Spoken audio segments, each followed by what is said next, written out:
Shalom alaikum BC Muhammadiyah. Sahabat Bambang Nursena Channel, terima kasih Anda selalu setia mengikuti channel YouTube resmi saya. Silakan share seluas-luasnya, like dan berikan komentar. Dan bagi yang belum, silakan subscribe untuk membantu pelayanan dan perluasan kabar baik kepada setiap orang. Semoga Tuhan selalu memberkati kita.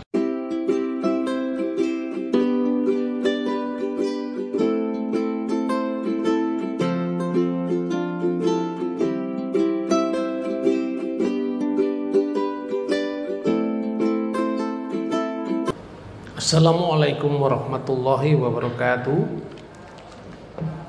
Swastiastu, Namo Buddhaya, salam kebajikan, rahayu, shalom alaikum BC Muhammadiyah.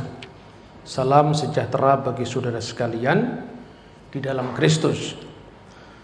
Yang terhormat Bapak Kapolda Sulut, Bapak Irjen Polisi Dr. Andes Mulyanto MSI. Yang terhormat Bapak Wakapolda Sulut Brigjen Polisi Joni Edison. Yang terhormat Itwasda Polda Sulawesi Utara, para pejabat utama Polda Sulawesi Utara, Bapak Ketua FKUB Sulawesi Utara Pendeta Luki Rumopa MTH, juga Pastor Alfianus Windy Tangkuman PR, Bapak Dr. Insinyur John Harislat, dan saudara-saudara hadirin yang mencintai Tuhan dan mencintai perdamaian. Saudara-saudara yang terkasih, terima kasih untuk kehormatan yang diberikan kepada saya untuk bersama-sama kita merenungi sejarah panjang perjalanan bangsa kita. Ada seorang filosof yang sangat terkenal, namanya Seneca,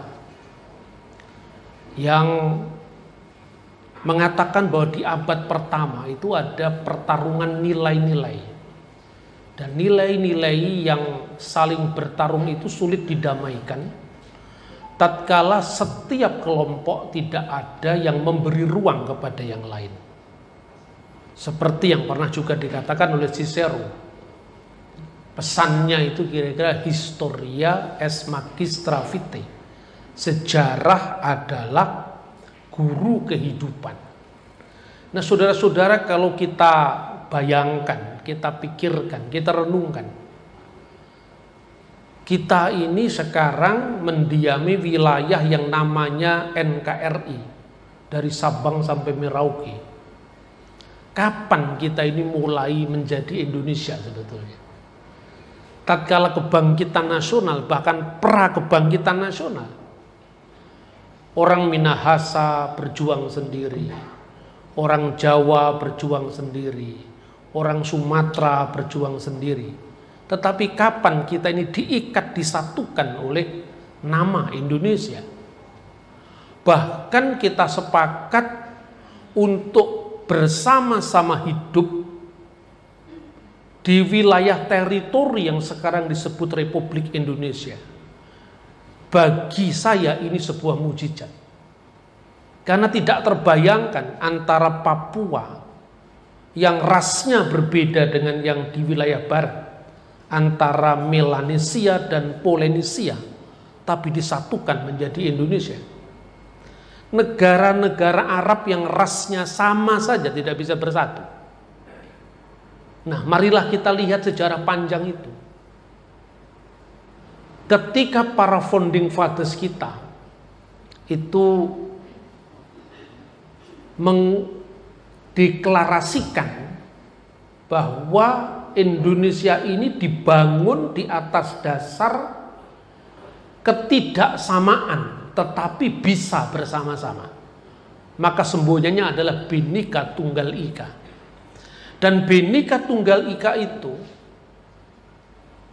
konteks aslinya bukan sekedar perbedaan dalam suku, perbedaan dalam adat istiadat, perbedaan dalam warna kulit, bahasa, tetapi juga agama-agama.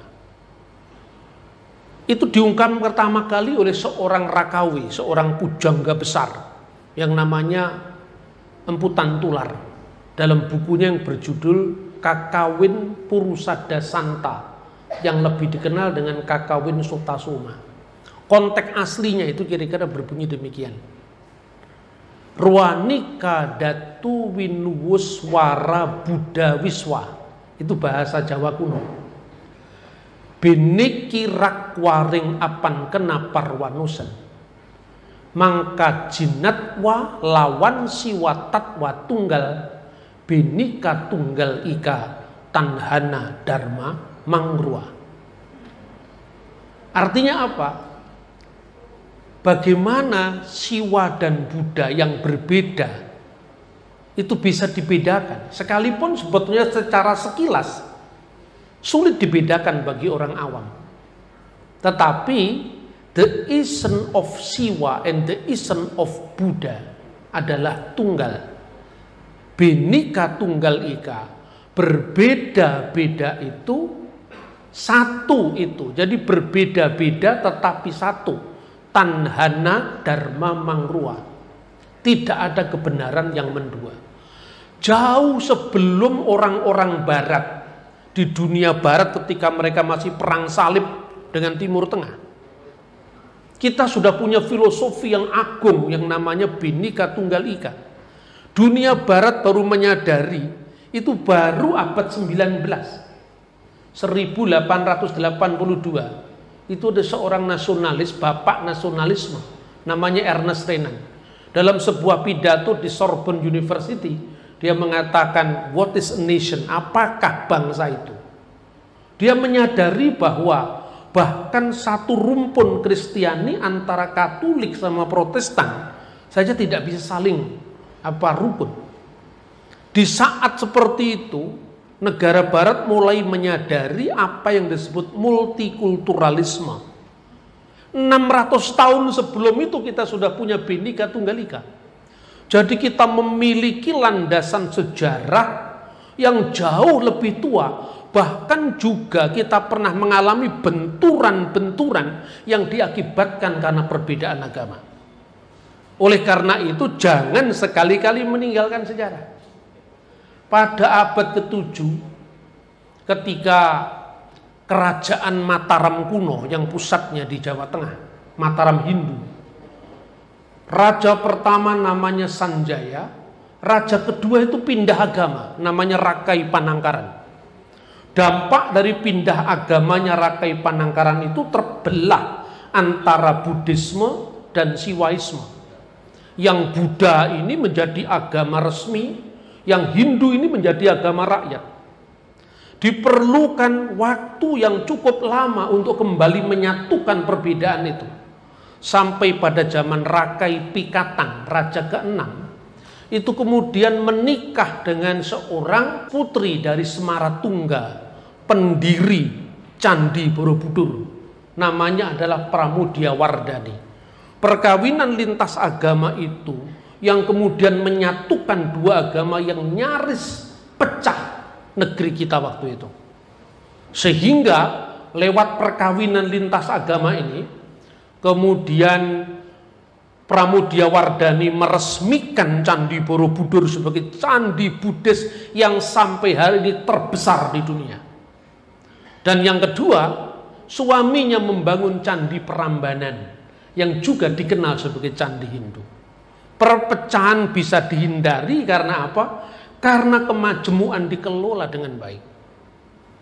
Bahkan sebelum kita ini menuliskan sejarah kita yang namanya Republik Indonesia ini, bahkan tanah yang dulu disebut tanah Nusantara, kita sudah ada catatan-catatan sejarah dari mancanegara tentang Indonesia. Coba kita lihat seorang geograf dari Alexandria, orang Yunani, bapak ilmu geografi, namanya Claudius Ptolemaeus. Dia menulis buku yang sangat terkenal, judulnya Geographike Hypogeesis. Dalam buku ini dikisahkan tentang suatu negeri yang bernama Chrysonesos, negeri emas, semenanjung emas, yang tidak lain adalah Pulau Sumatera. dan negeri yang disebut Javadiyu, Pulau Jawa. Tetapi kata Jawa waktu itu tidak hanya menunjuk Pulau Jawa. Jawa waktu itu menjadi nama dari seluruh kepulauan Nusantara ini. Makanya dari seorang geograf yang berasal dari Alexandria, Mesir itu kira-kira tahun 150 Masehi. Dia mendengar dari penulis-penulis India yang sudah menjelajahi Nusantara. Dan salah satu dari data itu Srimad Walmiki Ramayana. Jadi Indonesia itu dipuja oleh dunia bukan hanya lewat pemetaan geografis wilayah Nusantara dari zaman Bapak Geografi yang namanya Ptolemeus, tetapi juga karya-karya sastra besar dunia, termasuk ketika Walmiki menuliskan yang namanya Srimad Walmiki Ramayana. Konon dikisahkan di dalam kisah India itu, ketika Sang Rama kehilangan istrinya, diculik oleh Rahwana. Ini India betul, bukan dari Jawa ini. Waktu itu dititahkan oleh sang raja itu, ungkapannya begini: Yatnawanto Yawa Dwipam Sapta Raju Paso Bitam Suwarna Rupyaka Dwipam Suwarna Karamanditam. Jelajahilah Nusa Jawa yang memiliki 7 wilayah sebagai hiasan, 7 wilayah kerajaan sebagai hiasan. Negeri emas, negeri perak yang memiliki tambang-tambang emas. 7 wilayah itu apa? Pertama, Suwarna Dwipa. Suwarna Dwipa itu pulau Sumatera yang oleh geograf dari Alexandria disebut dengan Chrysonesos. Kemudian yang kedua, Barhina Dwipa yang akhirnya menjadi Borneo, Kalimantan. Ini sastra India Purana kira-kira dari abad ke-3 dan 4 Masehi. Kemudian yang ketiga, Sankadwipa, Celebes atau Sulawesi. Kemudian Sangadwipa, Nusa Tenggara, Bali Dwipa, Pulau Bali, dan yang paling ujung tertimur, terjauh disebut dengan Jawa Dwipa Mati Kramya Sisro Nama Parwata. Negeri paling ujung dari Jawa itu paling timur, negeri yang memiliki gunung bersalju, dan itu adalah Jayawijaya. Jadi sejak abad 2 sebelum Masehi, Sabang sampai Merauke adalah wilayah kepulauan Nusantara yang dikenal sebagai satu kepulauan Dwipantara. Ini luar biasa, saudara-saudara. Makanya kalau di Lemhanas, materi-materi semacam ini perlu memperkuat komitmen kebangsaan kita dan komitmen bina negara kita. Nah, persoalannya ketika Indonesia itu hilang, negara kita terpecah-pecah menjadi negara-negara kecil yang masing-masing dengan ego kelompoknya. Kapan kita satu kembali jadi Indonesia ini? Nah, sebagaimana tadi dikatakan bahwa Javadiyu itu tidak hanya menunjuk Pulau Jawa. Ketika zamannya Ibnu Battuta, penulis-penulis Arab datang ke Indonesia, mereka melihat Nusantara sebagai cuwilan dari surga. Dan itu tertulis dalam catatan-catatan Arab yang disebut Dabak, Sin, dan Masin, yang disebut juga Jazair al-Jawi, pulau-pulau di sekitar Jawa. Maka yang disebut Sumatera, yang disebut dengan Solubis bahasa Arab itu Sulawesi, yang disebut dengan Sunda, kulluhu al-Jawi, semuanya adalah Jawa. Karena Jawa kan paling dilihat dari arah timur tengah itu paling jelas. Nah, inilah Nusantara kita yang luar biasanya, saudara-saudara. Dulu tidak pernah kita menyebut dengan Indonesia. Tapi kapan kita mulai ada rujukan tentang Indonesia? Kita baru menulis sejarah kita ini di abad keempat yang namanya Prasasti Mulawarman. Kan begitu kan? Pada abad kedua sudah mengatakan Yatnawanto Yawa Dwipam, jelajahilah Nusa Jawa. Lalu di abad kira-kira menjelang abad keempat, seorang penyair India yang juga mengagumi Nusantara, bahkan menyebut bunga cengkeh Nusantara. Itu disebut dari abad keempat. Nama syairnya Kalidasa. Dia mengatakan, dengarlah gemericik ombak berbisik di antara semilir angin sepoi yang menebarkan aroma wangi bunga cengkeh di tanah Dwi Pantara. Itu sastrawan India yang menulis Dwi Pantara Nita Lawanga. Lawanga itu bunga cengkeh. Nita Lawanga Puspaira Pakerta Swedalawa Marutbih. Bahasa Sanskerta.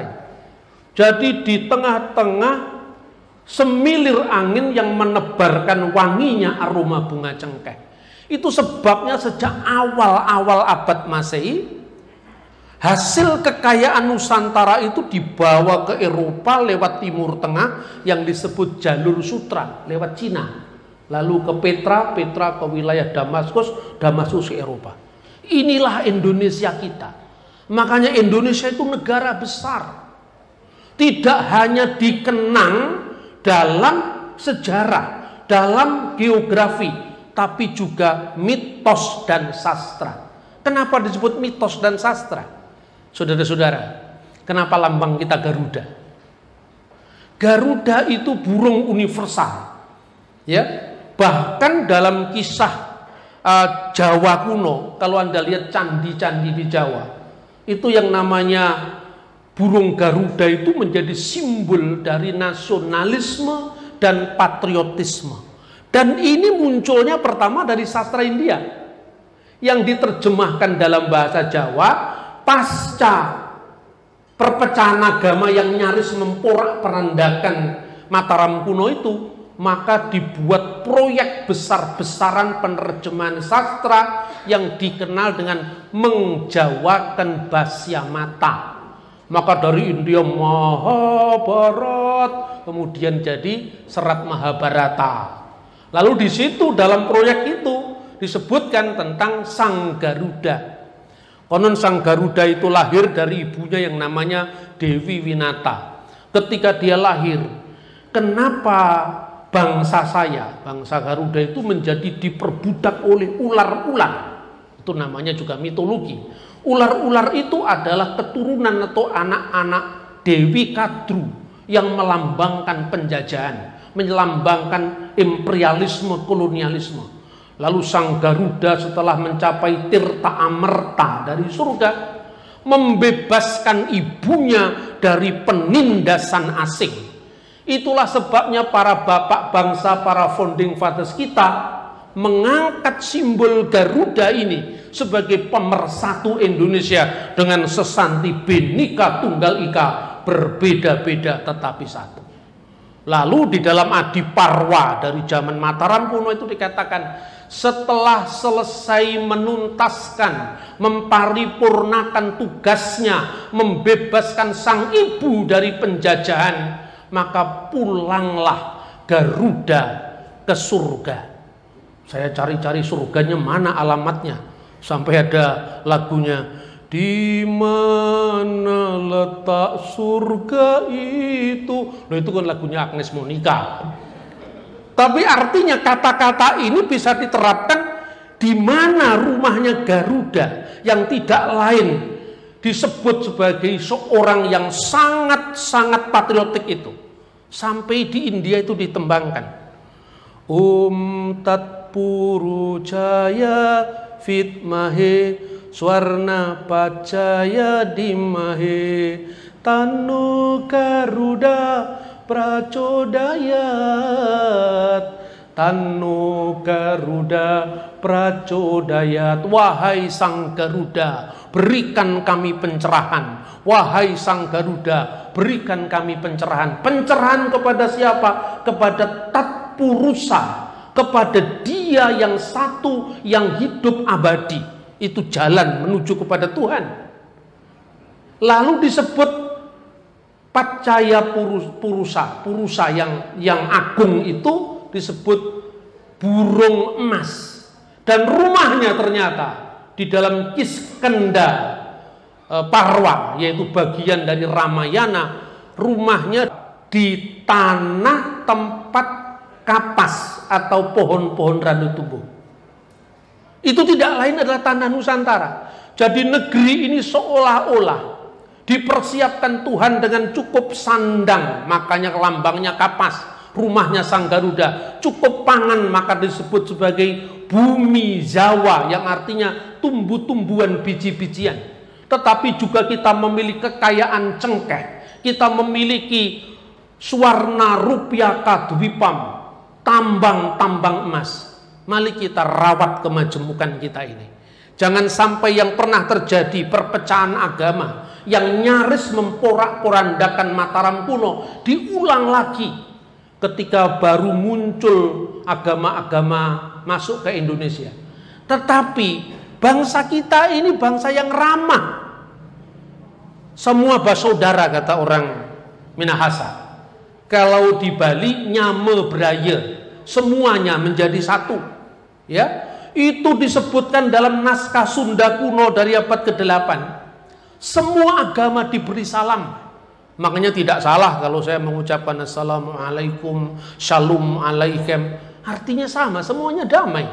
Ketika orang menciptakan batas-batas yang memisahkan, maka yang universal terbungkus menjadi partikular, yang mestinya membebaskan dari sekat-sekat, membangun sekat-sekat yang memecah belah kita.